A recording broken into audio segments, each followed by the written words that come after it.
Hi, today we're gonna do our pre-trip inspection. This is gonna be for a CDL test for Ohio. When you do your pre-trip inspection, you want to make sure that you touch every single item that you talk about it, or you point it very closely, so the examiner will understand that you're talking about this in particular item, and you're explaining it how it works and how you do your safety check on it, how you examine it. So make sure you touch it or point it. First, to start our pre-trip inspection, I want to make sure that my seat belt don't have any cuts, any rips. It well mounted and secure, it's operating, and it locks in. Now we want to make sure that our wheel have 10-degree free play while engine is off. We're gonna go ahead and do our safety start. To do our safety start, we want to make sure that our gear is in neutral position. Want to make sure the floor is free of debris, don't have any balls that might be rolled up under the pedals, or there's nothing might be loose above our head, it might fall on the head while engine is running. Now we're gonna go ahead and turn the key on position. We have our check lights up and off, and our ABS light on and off, which indicates our ABS is in working condition and the engine don't have any problems. We're gonna go ahead and start the engine. Now while engine is running, we want to make sure that we'll have this free play, 10-degree free play. Now we want to make sure our air gauges, this is our primary air gauge, this is our secondary tank air gauge. Want to make sure that at 125, that's when the compressor stop running, and when they go under 100 psi, compressor will start working again and pumping air. We're gonna go ahead and do our air brake check, and for that we want to make sure, before we do our air brake check, it's very important, you want to make sure you turn off your engine. Now you want to make sure you put your key on position. If you do not do that, you will fail your test automatically. Now we want to make sure that when we release both of our brakes, we don't have air loss less than 3 psi per minute. For that, we're gonna go ahead and check the time. We're gonna make sure that while minute is running, we don't lose air more than 3 psi. We're not gonna go ahead and wait. We're gonna go ahead and proceed, but you make sure you wait 1 minute and make sure that you don't lose air more than 3 psi while both of the brakes are released. We're gonna go ahead and apply our service brakes after a minute is up. And now we're gonna go ahead and check that we don't lose more than 4 psi per minute. And we're gonna go ahead and run the clock, make sure minute is up, and we do not lose our 4 psi while minute is over. We're gonna go ahead and proceed, but you make sure you run your time. We're gonna go ahead and discharge the air down to 60 psi. That would make the alarm go on. It will have the light on, which is right here, and as you hear, our warning signal is also working.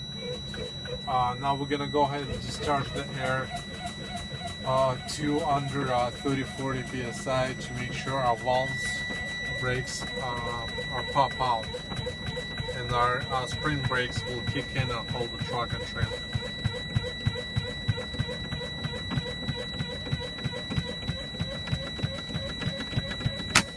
There you go. Now we're gonna go ahead and start the vehicle to pump the air back into our air tanks. For that, we will turn our cruise control. It will make the air pump faster. Meanwhile, while we're waiting for air to pump in, we're gonna do the rest of the in-cabin check. For that, we're gonna go ahead and start with our emergencies. This is our fuses. Want to make sure we have our fuses. This is our emergency triangle. You want to make sure that you physically touch them. It has to be in cabin. You have to point it out or touch it for triangles, and also you want to make sure you point around and show your fire extinguisher, which is on this side of my door, and you want to make sure that you tell them that's type of extinguisher, which is ABS type of extinguisher, and you want to make sure that air is in the green, which indicates that it's a working fire extinguisher. Now, while we're waiting for air build-up, want to make sure that our side windows don't have any crack, any damages, any illegal stickers that will block our view. Want to make sure our windshield don't have any crack, any damage, any illegal stickers that will block our view, and want to make sure that our mirrors don't have any crack, any damage, and you can clearly see side of your vehicle and around your vehicle. Now we're going to go ahead and make sure that our defroster and heater is working. For that, we will turn it on.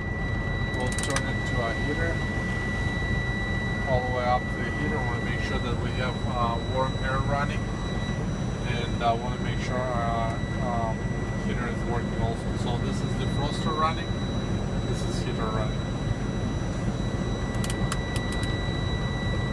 Here's the heater running. Okay, so we check that, turn it off. I want to make sure that we go ahead and check our horns. This is our city horn, this is our country horn. They're both in working condition.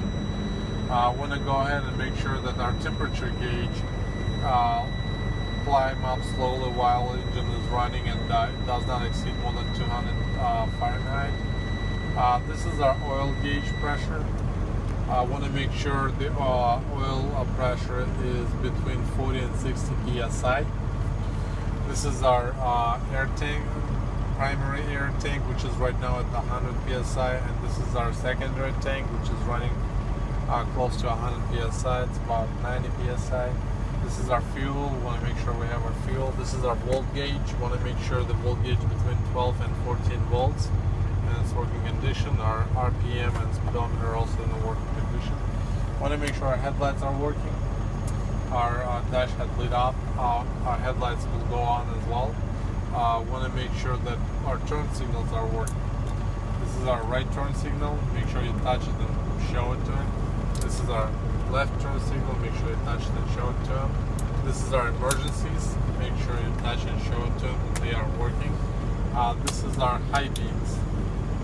Also make sure that you touch it and show it, point it out to him. Now we're going to go ahead and check our